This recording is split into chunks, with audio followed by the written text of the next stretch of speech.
So let's dive in here. We're going to talk about making the most of the great wealth transfer and what steps to take in 2023, right? So that's what we'll talk about. We'll give a little bit of sort of long-term economic and historical context.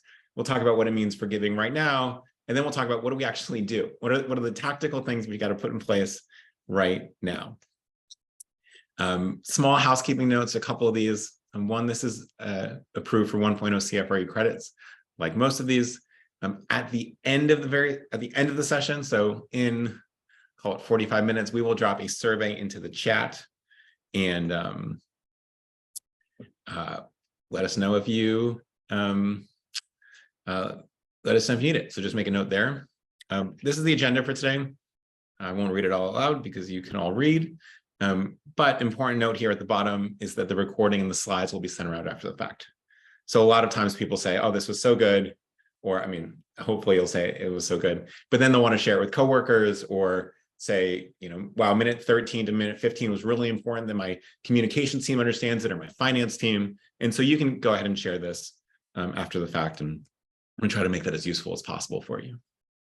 All right, so some very quick introductions. My name is Patrick. I am lucky to be the co-founder and co-CEO of FreeWill, alongside Jenny pictured here. She is wonderful. And our team is about $7.5 billion raised for nonprofits to date. I think we're closing in on 8 billion. So maybe in 2 weeks, we'll update that number. More than 1,250-ish nonprofit partners, including many of you. So big thank you for you if that's true. Other big thank you, because you're here and we're so happy you're here. We wanted to give away another one of my favorite books. And this is a book called The Art of Thinking Clearly by Rolf Dobelli. So this book is really about how to, in sort of very simple terms, how do we make good decisions? And what are the most common bad decisions that people make, right? Not necessarily tragic, but what are the common missteps and the common ways to correct those missteps as we think about, strategy for our nonprofit work, for our fundraising work, for our life, for our relationships, for our friendships, for our hobbies, things like that. And so strongly recommend this book. I think widely reported to be one of the best books of the year. And we will make a note. We will give this away to 20 folks. Again, at the end of the session, just drop a little note in the survey. Include your address so we can send it to you if you're selected. And we will we'll send it to a bunch of folks. So I hope you like that. And if you don't get it, it's not wildly expensive. So you can always get it at your favorite local independent bookstore. All right, so a couple things I wanted to show you here before we dive into the meat of the topic of the day. How your week is going. And now this is really interesting, right? So first of all, we have this big drop off in happiness. In fact, it's actually the lowest we've seen in 2-ish years here in terms of how happy folks are feeling, a little bit more anxious. And so if anyone has any ideas why that is, let me know. I know there's been some negative news or a couple of mass shootings this week. Some other things. Casey says Mercury is in retrograde, so that could be it. Now, this really contrasts with a lot of grant applications are due, mid-course meetings. People, it's not really summer yet, so maybe people are doing it. Another bank failure. Okay, so that's interesting. But now take a look at this graph, and again, this all comes from you all. Oops, let's go back one. Here we go. Look at how confident people are about hitting their goals this year. Right? Look at this huge jump and look at it. It's basically the highest it's been in a year and a half, with the exception of the beginning of January in 2022, in which, if you will recall, we were in a roaring economic environment before stuff got sort of bad in March, April, May of 2022. So we're way back up. I don't know if anyone has any ideas here, but maybe your first quarter results were just much better than expected, or something else. So it's just really interesting to see, right, how your peers are feeling here. And it's way up. I mean, it's really sort of jaw-dropping from the last month or so. So apparently whatever you're doing is working, even if folks are a little tired. All right, so let's dive in. Right? That's sort of where we are. That's where you are. That's where I am. I'm so happy to be here with you. And we're going to talk about the Great Wealth Transfer. What is the Great Wealth Transfer? It is probably, without exaggeration, the most important thing to happen to philanthropy in all of our lifetimes, and I don't really care how old you are for that to be true. So when we look at this, there is an estimated 70 trillion plus dollars that will be passed on to different generations and charities like yours over the next 20 or so years. Just to give you an idea, this is more than the value of the entire US stock market, right? That's how much money we're talking about, $70 trillion with a capital T. You Music Man fans will get that reference. And what's driving the increase? Like, how did we even get here? How did we end up in a place where over 20 years, $70 trillion is going to pass hands, which is almost, this is close to about 40% of the entire wealth of the United States. I mean, just enormous, enormous, enormous sums here. So how did this happen? Well, first of all, right, it's happening because the baby boomers are aging. So we can all sort of agree with that, right? We have a group of population who is now in their 50s, 60s, and 70s. They're getting older. And at some point, people pass away, right? That is just how life works and how people work. But one thing to remember here is boomers are not just another generation. They are radically larger than the preceding generation.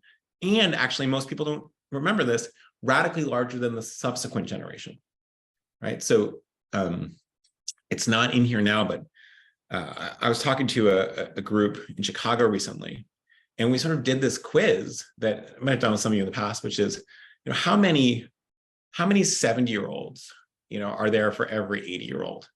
And the answer is something like there's 1.8 70-year-olds for every 80-year-old. But then if you ask how many 63-year-olds are there for any 48-year-old, most people would say, well, there's a lot more 48-year-olds. And in fact, there are more 63-year-olds. It's about 1.0 to 0.85. There are more 63-year-olds than 48-year-olds in America right now because of these massive population shifts. So let's just stare at this graph together. I made a post on LinkedIn recently, and I basically, the sum of the post was, every person at most companies in America should be staring at this graph for at least 10 minutes until it's deeply internalized.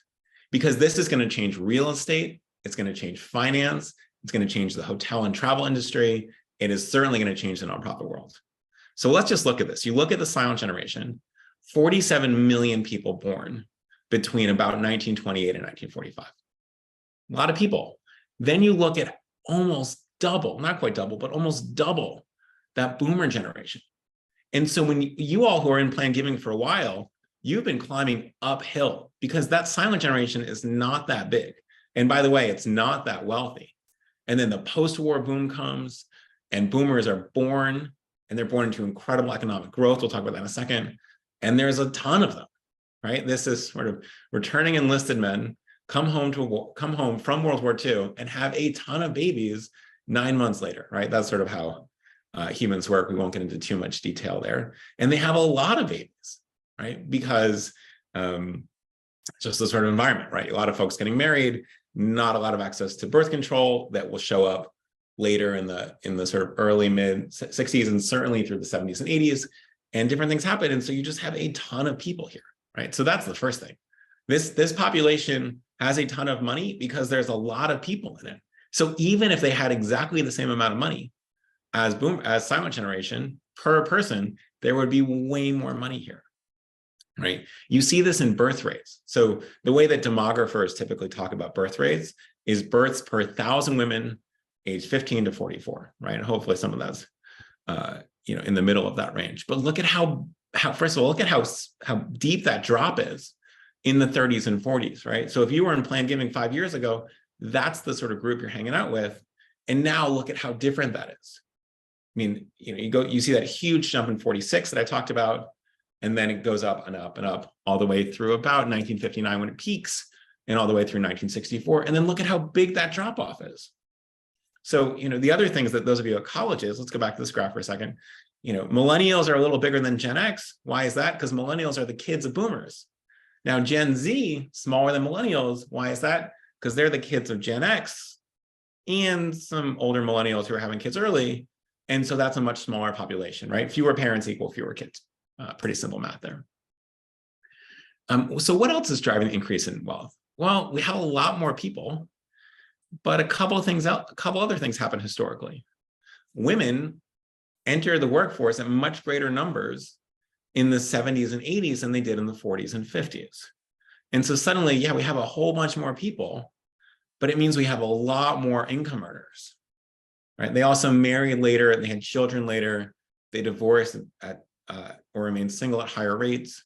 But generally, the big takeaway here is, yeah, that 75 million people has a higher percentage of those folks were earning money outside the home than that 40 million something in the silent generation. So we're talking about a lot more income to a lot more people, and you can start to see how this stacks up into getting to 70 trillion. Well, what else happens? So boomers are way more educated than previous generations. About 25% of boomers have a bachelor's degree or more, compared with only 15% of the silent generation. Why is that? More money, more access to funds. Also, more women were educated, right? So it's much less likely that if you were born in 1925 as a woman that you were going to go to get a bachelor's degree. But those numbers start to shoot up. And many of you know that by the 70s and 80s, women are surpassing men in bachelor's degrees and certainly in higher, more advanced degrees than bachelor's degrees. All right, well, what else happened? So we've got more people, more of them are working.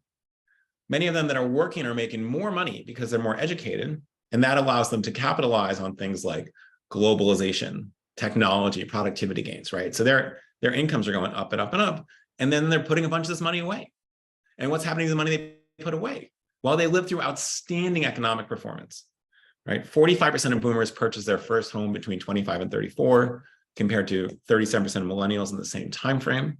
So we're building wealth through homeownership. And just take a look at housing prices, right? So boomers sitting on this enormous wealth increase in housing prices. Many people who you don't think are wealthy, who are in your donor base, who are baby boomers, have homes that are paid off and worth more than $1 million. And this is especially true, by the way, sort of raise your mental hand if you are in or around Chicago, in or around Boston, New York, DC, LA, San Francisco, San Jose, right? Dallas, Austin, Houston, Atlanta, right? You buy a home in Atlanta in the early 90s, it's not that expensive. That house is worth a lot of money now, right? That house in Westchester is worth a lot of money. House in Marin is worth a ton of money. And so you have folks who are not obviously wealthy to you, who are sitting on a ton of wealth. And you can see this in home ownership rates. But more importantly, right, home ownership rates, let's go back to this for a second. So you see that boomers, 78.5%, the biggest percentage of them own their homes, way more than millennials, and have now surpassed silent generation, their predecessors, right? And if you're a millennial like me, you can be a little jealous that boomers are, so many boomers on homes. And this slide's not going to make you happy if you're a Gen X or a millennial. I mean, look at housing prices here. You see that bump in 2008, but we're going up and up and up and up. And you look at what that house cost in 1980, and maybe you bought a 2 or 3 bedroom home for $60,000. Now you're not really buying that unless it's sort of, way out in sort of a deep exurb or rural area right now. And the average house is closing in again on $400,000, right? And this is the average house, right? Many of your donors are going to be, it's not the average house in New York City, it's not the average house in LA. And so you can see how much money that we earned a bunch of money in 1973, we bought our first home, and boy, that's worth a ton now. So there's a lot of wealth being accumulated here, right? Karen, thank you for volunteering this, bought her home for a little under 180, it's now worth 500. So you can see, Karen, I hope you don't mind me mentioning you work at a nonprofit, you might not be on the top of a list of somebody's major donor card, but as a planned giving donor, suddenly we're looking at really just enormous opportunities, right? Everybody is chiming in on Colorado, right? Colorado's way up, Phoenix, Maine, Minneapolis. One of the hard parts about remote living, remote working, and free will as a remote environment, my friends and coworkers live all over the country, is that now it's pushing up, it's taking some of that housing concentration and housing buildup in San Francisco or New York or DC or Boston, and it's spreading it out to all these beautiful places, right? You go to Idaho, people say, wow, it's so beautiful. We're so glad you're here. Please don't stay, because housing prices are going up all around America as people really spread out with working remote work. Leah says her parents' home was $210,000 in 2000. So they didn't buy it in 2000. Maybe they did, Leah, but stick with me here. And now it's worth $1.5 million. And so, Leah's parents' favorite charities might not know, might not think, oh, they're super rich. Maybe they are, but they're not going to look at that. And then these plan gifts could be $250,000, $300,000. So when we ask you all about what comes to mind, the Great Wealth Transfer, a couple really interesting things, right? Boomers, opportunity, money, change, important, potential. People talk about it as once in a generation opportunity. Also, there's a little call out here you see in the gray, women, right? We won't talk about this a ton because we dove in a lot on women in philanthropy 2 weeks ago, but women tend to outlive men, right? The average life expectancy for women is 6 years longer right now than it is for men, which men go get your preventative healthcare stuff, right? That's a big part of why we're not living longer. And also men in heterosexual marriages tend to marry women who are a bit younger. And so it really stretches out, and it means a lot of women are the first to inherit that wealth. And then we'll be deciding where it goes in total. So, we're coming back to this idea of the Great Wealth Transfer, right? We know there's a ton of people, right? There's this money was deeply invested, and we haven't shown the stock market trends yet, but they also shoot up like that, right? If you started investing in 1975, I think the S&P is up like 100x since then, right? So think about how much money is getting stored and held here. This will be from 45 million households. I mean, this is just unprecedented is sort of a useless word here. It's beyond unprecedented. And you can see here how much this is shifting. So you look at, by the 40s, we're looking at almost 4.5 million deaths per year, but that's becoming 3 million, whereas we're not that far off from it only being 2 million. This is a really big deal. And in part, the folks that are passing away are much wealthier on average than they were 10 years ago. And so this is a really, really big shift. And I mentioned this, but I'm going to keep saying it. Look at how much money is concentrated in the hands of these folks, right? And these folks, I mean folks who are in the boomer age or beyond. So you can see here, right? Look at that sort of 55 to 69 graph, and look at that 70 and over graph, right? So for the first time in history, that 70 and older graph is almost 30% of the wealth. That 55 to 69 graph has almost 50% of the wealth, right? So we add that up, we're looking at 75% of the wealth is being held by folks over 55. And a lot of those not a lot of 55-year-olds, remember, because that's Gen X, that's sort of the end of it. It's 59, 60, 65, 68, and then a lot of 70 and over, right? So I will say this one last time before we get on this. There is a ton of money in this generation, and where it's going is going to be decided right now.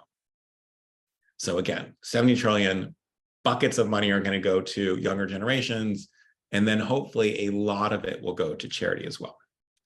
So let's talk about nonprofits. When we ask you, right, we're sitting at sort of the precipice of the most important moment for philanthropy in history. And in fact, by the way, one charity we're talking to, we spoke to very recently, said, it is happening. This year, in the last 12 months, is by far the highest amount of money we've ever received in realized bequests, meaning gifts that are not promised, the gifts that have come in the door. And we're really starting to see this sort of trickle turn into the beginnings of a flood, and that's likely to be true over the next 10 years. Right? And so you really should start expecting a lot of giving over the next 3, 4, 5, 6, 7 years. But doesn't mean there aren't any barriers to making the most of it, even though we know this is coming. So half of you said time. Resources are also big. Staff was the second one. Does our staff know what to do? Do we have the staff to handle this? Budget shows up, as you might imagine, it shows up in anything in our industry. But what are some of the insights here? Well, the first thing is to know is that the estimates for how much money is going to charity is up to $12 trillion. This is from a consulting group called Cerulli Associates. $12 trillion over 20 to 25 years, that could average $500 billion per year, 500 billion per year.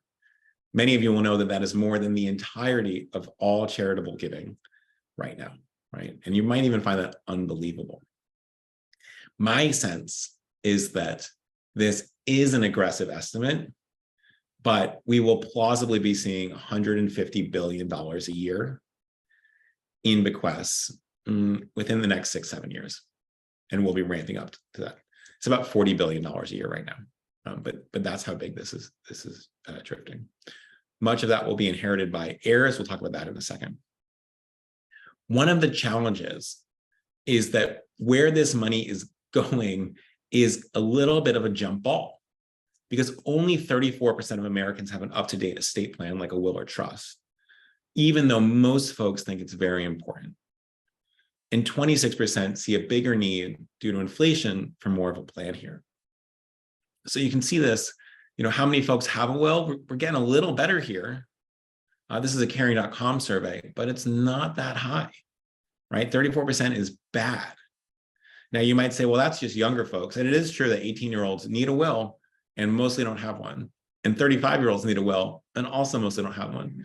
But this says that among groups of people over 55, only 46% have a will. And by the way, many of that is out of date, right? They had 2 new grandkids. They moved states. They bought a new Mustang. They got a summer house, right? Or a winter house. And why do the folks who are wealthier, right, making more than 80K a year, it's not because it's too expensive. It's not even that they don't know how. It's mostly I haven't gotten around to it yet, right? we're going to talk about this in a moment. We need to find ways to build urgency around estate planning, because we don't want to be waiting until someone says, oh, I have terminal illness and I'm going to be dead in a month, right? We need, as a society, to get better at doing this proactively. And most people say the only reason I haven't done it is I just haven't gotten around to it yet. So second insight here, and we'll talk about this as well, but a huge focus of the Great Wealth Transfer in the charitable sector is how much money could come to nonprofits. And that is super, super, super important. But it's worth remembering that most of this money is not going to nonprofits. It's going to kids. It's going to nieces and nephews. In some cases, going to brothers and sisters, but it's going to younger folks, right? And this is good news because this is a relatively philanthropic generation. So 55% of Gen X are to give to charity, and they're expected to inherit at least $9 trillion over the next 10 years. They're projected to inherit more than other generations because they're going to be their sort of youngest Gen Xers have the oldest boomer parents, right? That's why the money's coming first to them. But then also millennials are going to see a huge shift, right? And this is pretty good. 3/4 of millennials consider themselves a philanthropist compared to only 35% of boomers. Most millennial employees give to charity. Many give more than an hour to a charitable cause. And their giving is going up considerably, right? So part of this is that millennials are making more money than we did 5-6 years ago, right? Everyone's a little bit older, and so they're advancing in their careers. But that giving started gone up 40% in 2022 compared to 2016, which is a relatively short gap for this. Now, this is a really important point, right? By 2030, you saw the highlights of that wealth by generation. And you saw, wow, the money is all going to all boomers and all silents, but a lot of that's going to shift down to millennials. And by 2030, millennials are going to have 5 times as much wealth as they have today, right? And by the way, that study, when they said today, they meant like 2021, but 5 times as much wealth. And so suddenly we're moving from, millennials are moving from also-rans in the philanthropic world to lead actors very quickly. Now, one thing to remember, right? We talked about births per woman per 1,000 women, right? Why is that important? Well, one of the things is that even folks that do have kids, well, those families got smaller. And so inheritance are more concentrated per child. And this doesn't have to be a huge inheritance, but it could be, a third of a house, right? Or half a house, right? Many people in my parents' generation, my mom is one of 7, my dad's one of 4. That's not super abnormal, right? Especially they grew up and my mom grew up in a Roman Catholic French Canadian community in the great state of Rhode Island. My dad grew up on Long Island, again, in a sort of Irish German Catholic community. And like their friends had 5, 6, 7 kids, 5, 6, 7 siblings as well. I'm one of 4, and that tends to be extremely unusual, right? I know very few people who have more than 2 siblings. And so what happens is, as boomers pass on, instead of getting divided, there's a lot of worlds where 2 boomer incomes is going down to one child. So that's a big shift. And so suddenly, We're going to pay a lot more attention to millennials because there's a lot of wealth coming in this way. Wealth is going to be stored differently by millennials than it was by boomers. So biggest source of wealth and biggest store of wealth is going to be real estate. You are not really going to get real estate gifts from millennials because they live there, right? Most of them don't have houses they're ready to move on from. But there is a ton of investment activity by millennials.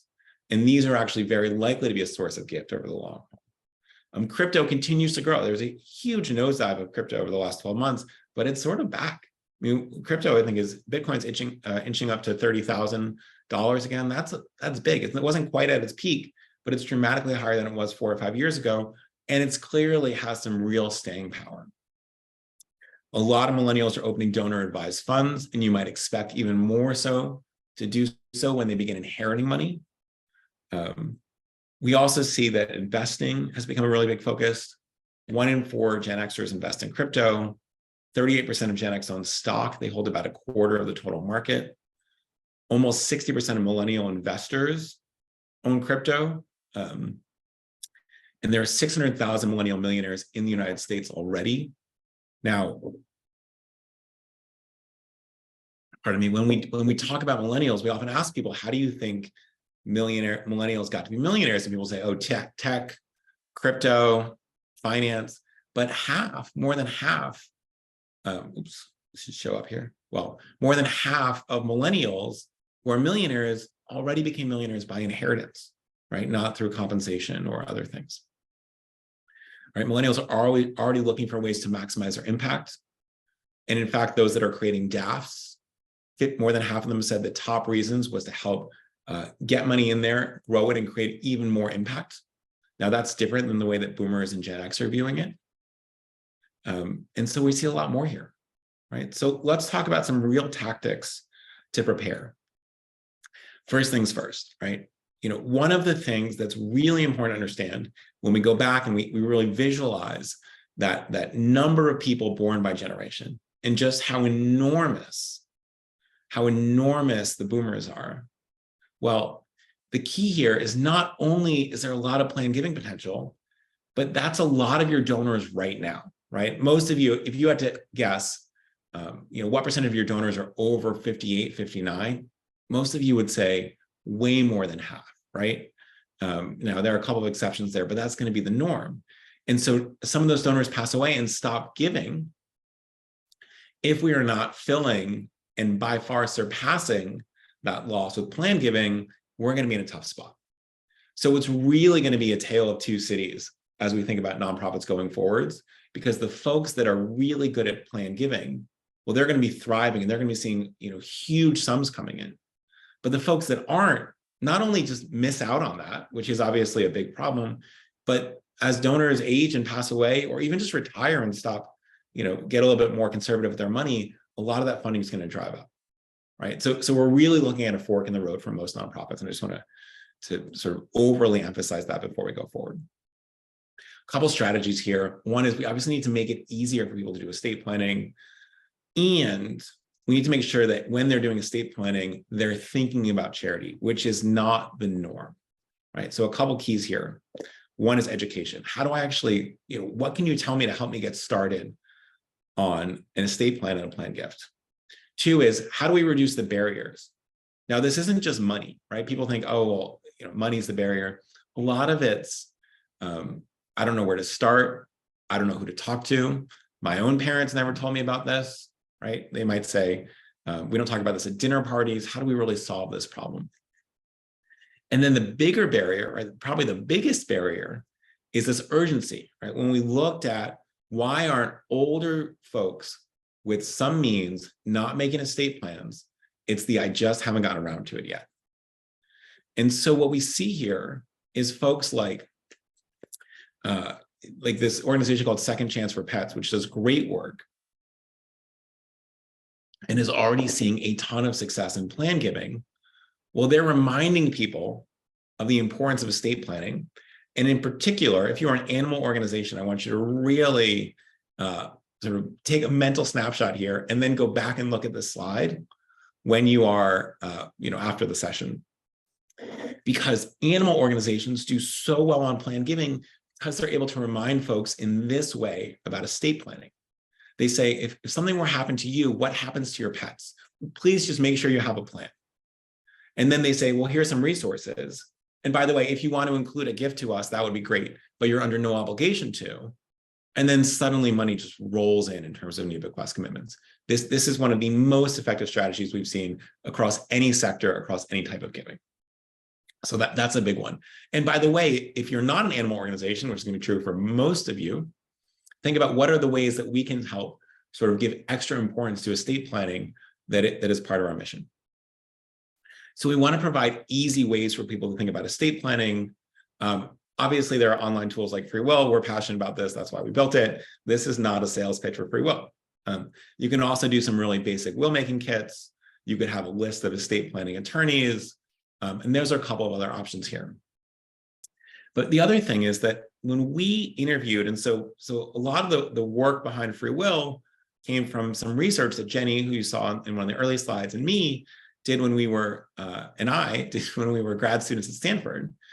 And one of the things we published in the Stanford Social Innovation Review had this excerpt. And it said, of all the donors we interviewed who made an estate plan, either online or with an attorney, nearly all reported that they were not proud to think about charitable giving during that process. Right? And that is a catastrophe for the nonprofit sector in the United States.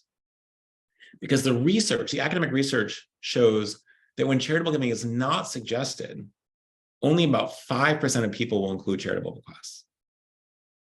Now, this is a really big shift because when you do ask about it and you use a bunch of the right cues, things like social proof, we actually see 16 to 20% of people include planned gifts, right? And this is night and day. So we're tripling gifts just by making sure that people are reminded about it in this key moment.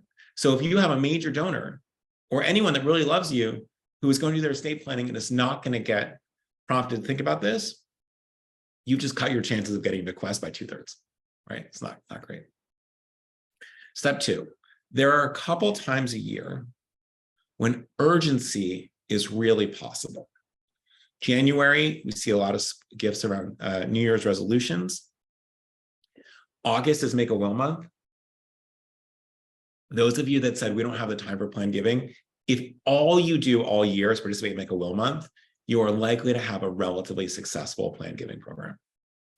We'll talk more about this in a second, but if all you do is send 2 emails in 1 month of the year, you are actually likely to have a successful planned giving program. We're going to show you that in a second.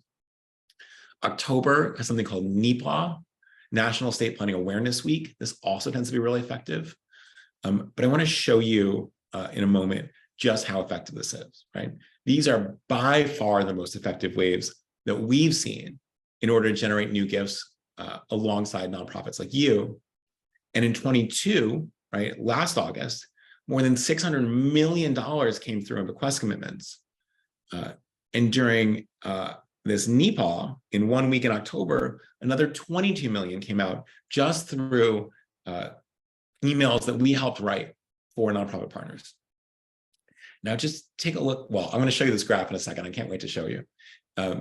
When you do this, the sort of make an estate plan, make a will language, that's really good for all of your supporters. Don't just sort of say, oh, well, who are our oldest or who are our, most generous, longest standing, whatever, right? Those are all great. But remember that the trigger for needing an estate plan is being human, right? Or being mortal, right? These are the things that make you need an estate plan. And so you'll actually start getting gifts from the folks you least expect it, right? In some cases, their first donation is a planned gift because of this process in a way that really sort of scrambles the historical donor pyramid. Take a look at this graph, right? This is the second most important graph in our session today after that first one, which showed you births by year. I mean, look at this almost, it looks like a church steeple to me. $600 million in August, and some of these other months see $200 million in giving, which is amazing. And yet, way over $500 million in 1 month, in a month that most people think is historically pretty poor for fundraising. So if you only do one thing, figure out a way to participate in Make a Will month. It is It was definitely not my idea. I sort of resisted it early, and I was proven so wrong. And it turns out to be actually the single most effective style of fundraising campaign that we've seen. Here's some language that you might be able to use. Dear Anne, it's Make a Will Month, moment when we are encouraged to plan ahead, etc. In addition to protecting ones you love, there's also a really powerful way you can support our organization, and it costs you nothing today, making a gift in your will, et cetera, et cetera, et cetera, right? And so there's a lot of best practices here. Again, I'd encourage you to copy this language after the session when we send around the deck, because it can be quite useful.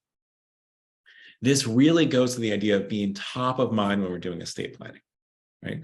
Only 5% of people will give if they're not asked about charitable giving in the process. Because why is that, right? Do people not care about you? Do they not care about causes? Are they suddenly really selfish in their estate plans? No, it's that estate planning is stressful. It's hard. There's a lot to think about. Who gets the goldfish? Who speaks at my funeral? Who's in charge of executing the will, right? All these things are on top of mind. Do I really trust my younger brother to do this? You know, are my cousins going to squabble if I leave, you know, a little bit to my favorite cousins or whatever, you know? And so no one's thinking about charity because it's not the single most important thing in their life. And so we need to make sure we're there to remind them. Otherwise, it's just not going to happen. But when you do remind them, 15% of people leave bequests. And we get almost $7 million every day in new commitments this way. And some months we're up to 20% of people leaving a gift. So that's pretty cool. Now, one other thing, you know, I told you if you only remember to do one thing, it's participate in Make a Will Month.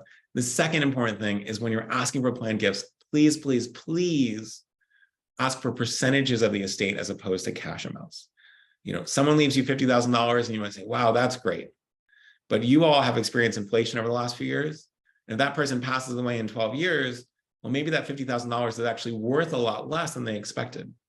And oftentimes these estates grow, right? Housing prices go up, investments go up, et cetera. And so if you get 10 or 15 or 20% of the estate, that can be way more than whatever cash amount you're going to get. In fact, these gifts tend to be 6 to 8 times larger on average. Another way to think about this is that 1% gift is worth 8 cash gifts, right? So make sure you're doing the right work there.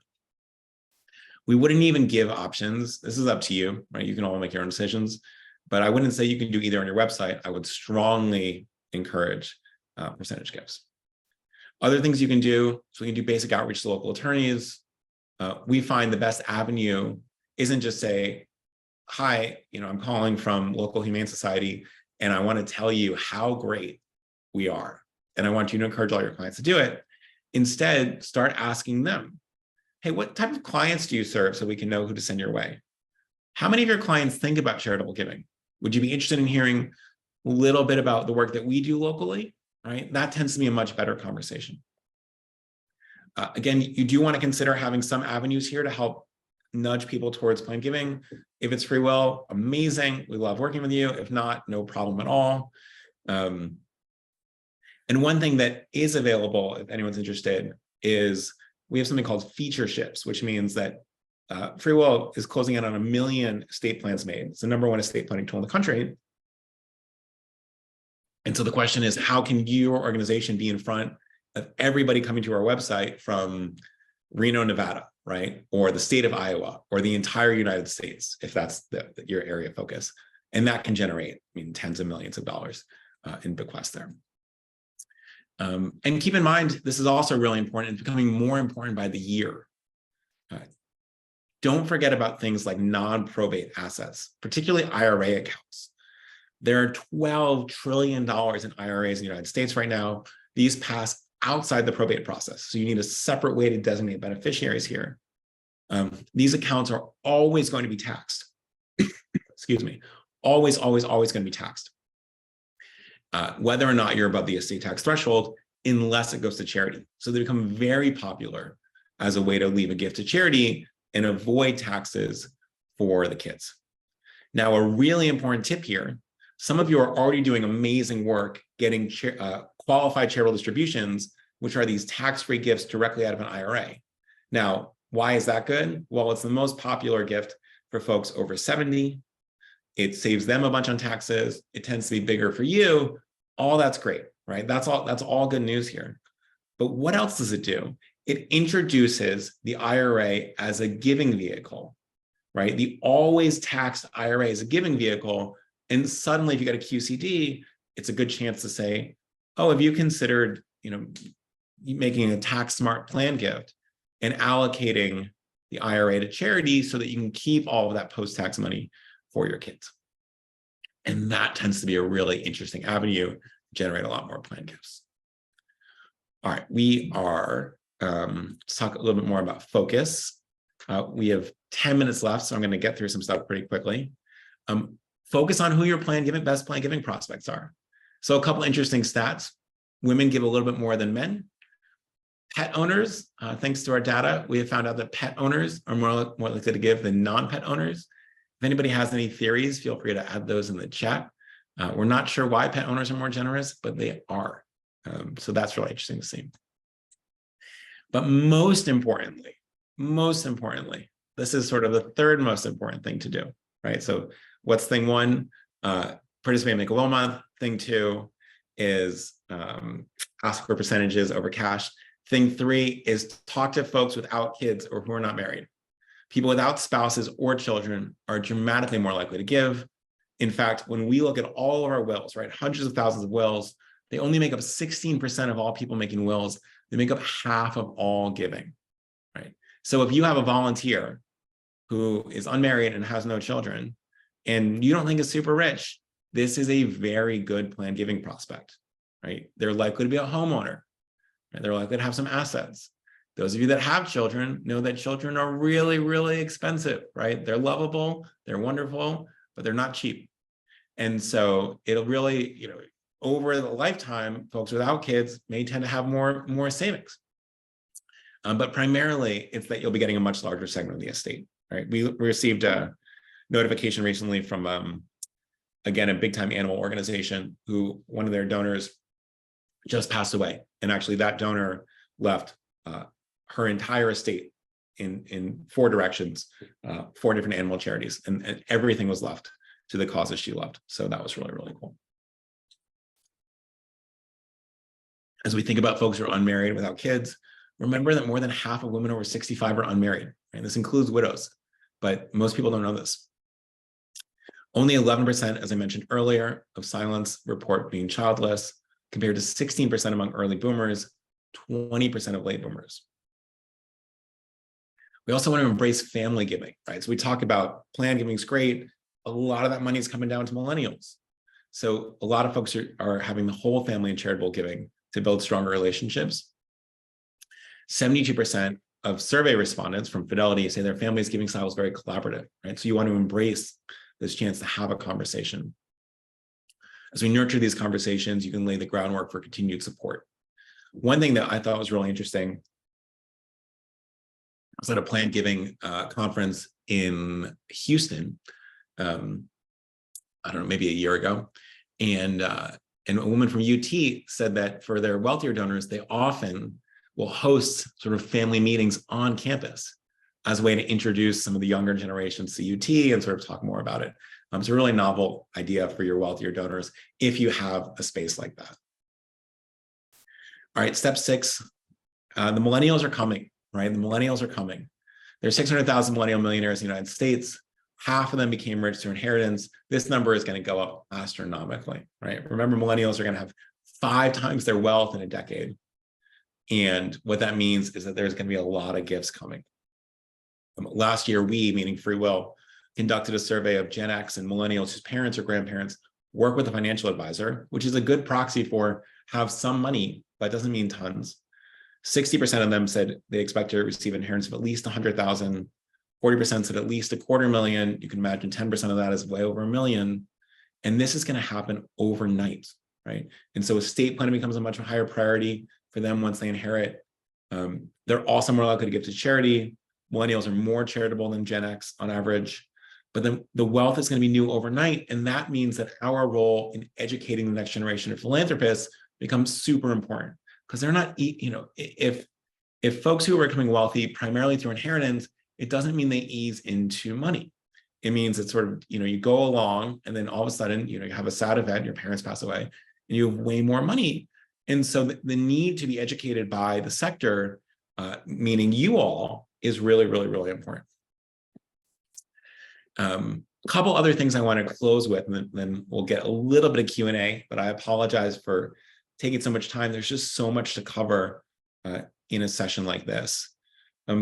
We have seen recently a couple of partners on their own, right, without our help, have these really simple videos where good camera, someone straight on and just says, hey, we've started promoting will making. We know a lot of you don't have it.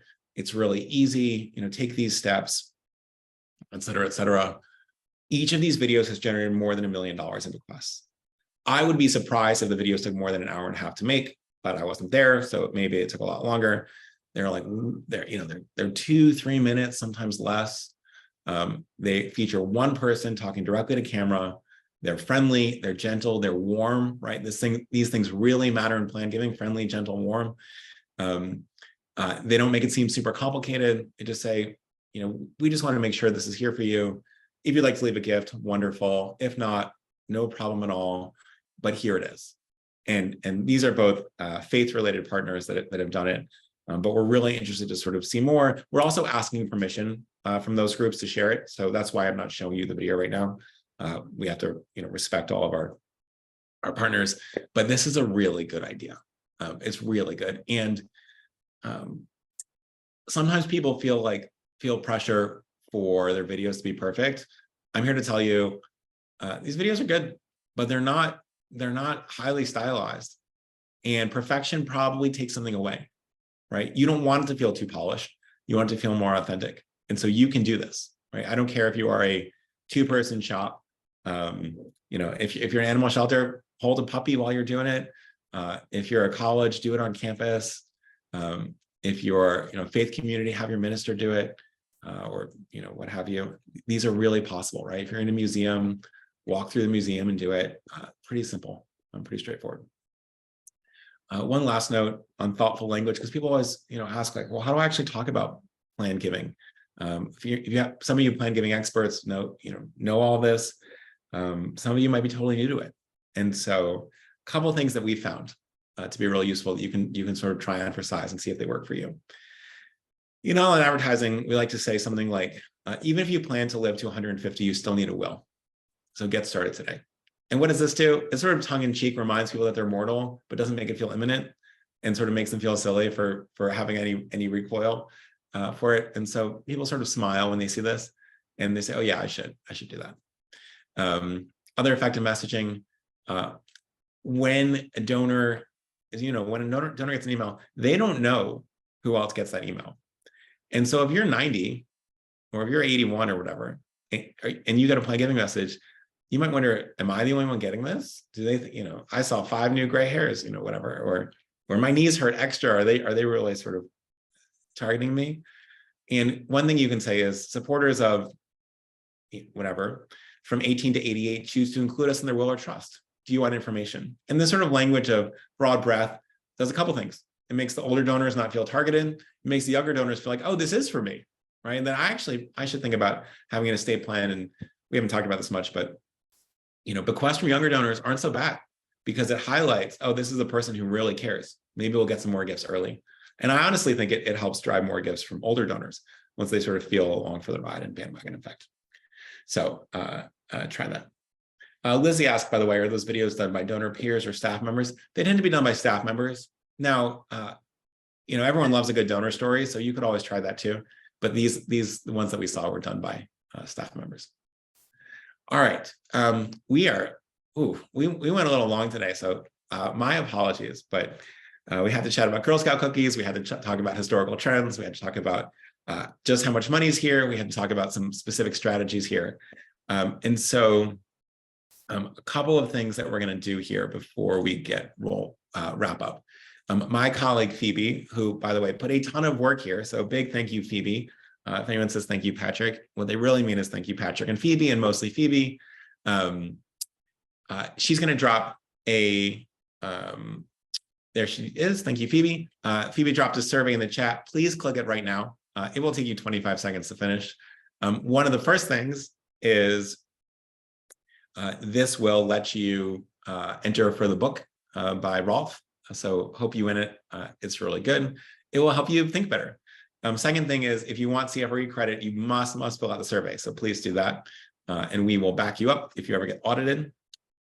Other resources, we have a Make a Will month toolkit, totally free for anyone. Take a look at that. Learn how to scale your legacy organization, legacy giving during Make a Will month. If you are not committed to participating in Make a Will month, this will be a good time to say, yeah, let's do it, right? With free will or without, right? It's not a sales pitch, but it is a sales pitch for Make a Will month because it is an incredibly effective strategy. So get that on your calendars if you haven't already. And this toolkit that we've made has outreach examples, campaign success stories, strategies, a whole bunch of other things to make it really easy for you, right? We view our job as making your jobs a lot easier, whether or not you work with us. Obviously, we love when people work with us. On Thursday, May 11th, so 2 days from now, exactly 43 hours away, 47 hours away, we are going to do a feature ships group demo. What is a feature ship? A feature ship is where your organization shows up on the Free Will public site for everybody in Sheboygan or Wisconsin or the Great Lakes region or the whole United States, right? So different avenues based on what your organization focuses on, who your potential donors are, what kind of reach you want, et cetera. Those things work really well. So if you do it, I will actually not be leading that. I would love to lead it. Unfortunately, I actually have 2 speaking events on Thursday and a third one on Friday morning in Boston. So my voice is just not going to hold up if we add the third one on Thursday. So my friend and colleague, Marshall, who's wonderful and an expert here, he's going to lead it on Thursday. So tell him I sent you and say hi to Marshall if you go. And then it's totally worth showing up for 25 minutes. You'll learn a lot. You'll learn a lot there. And then if you're interested, as always, we'd love to show you the tools one-on-one. We have a bunch of really cool stuff. Best-in-class plan giving tools, by far the #1 estate planning tool in America, by far the #1 generator of bequests in America. Also, we have some separate tools that make donor advised fund giving super easy, that make QCDs super easy, stock giving, et cetera. And those are also pretty great. So we work with organizations as small as a couple $100,000 in annual giving, all the way up to $1 billion plus. And so come hang out with us. I know there are a lot of partners in the chat. So let me just personally say thank you for teaming up with us and making all this possible. Okay, it's 1 o'clock. So we're not going to get to Q&A. What I am going to tell you is that in 2 weeks, on May 23rd, we are going to do what might be my favorite type of session, which is we're going to do a really deep dive on what makes just phenomenal writing. And not phenomenal in the like, wow, that's so beautiful, but phenomenal and it gets really, really good results, right? And we're going to talk about how great writing is actually changing because the way people are reading is changing, right? The way people are interacting with changing. Technology plays a really big role in how we need to write. And so we are doing that. And we will, let's make that happen. So let us know if you want to join. I think there's a little note in the survey as well to RSVP for this. But if you have anything else you want to share, shoot me an email at Patrick@FreeWill. You can also connect with me on LinkedIn. I really like diving into demography and how that's shaping giving, things like AI or new technology, how it's shaping giving. Basically, how is the world changing? What does it mean for us, right? Sort of the most fascinating topics. And so feel free to hit me up there and would love to sort of have those discussions as well. Huge thank you for everyone who joined today. Loved having you here. Love diving in on how 1930s European history plays a role in philanthropy today. And again, thank you to Phoebe and the rest of the Free Will crew for helping to make this possible. We will see you all. See many of you on Thursday. See many more of you in 2 weeks. So take care and have a great week.